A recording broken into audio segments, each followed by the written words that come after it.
Things you can do to prevent contracting heart disease. The key to preventing heart disease is to live a healthy lifestyle. That means eating a healthy, nutritious diet, exercising regularly, getting enough quality sleep, managing stress, diabetes, blood pressure and cholesterol levels, avoiding smoking, tobacco and alcohol, and weight reduction where applicable.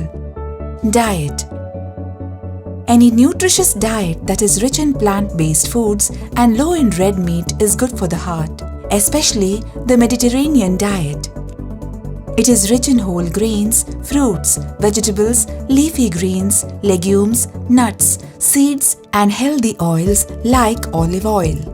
If you're non-vegetarian, limit red meat consumption to once or twice a month and increase the frequency of fish consumption to twice a week.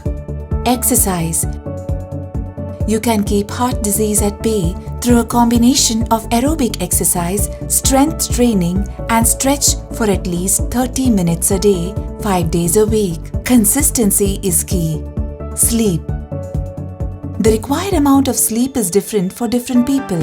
We recommend 7 to 8 hours of sleep per night. Less sleep is associated with higher stress and blood pressure levels, weight gain, and increased risk of heart disease.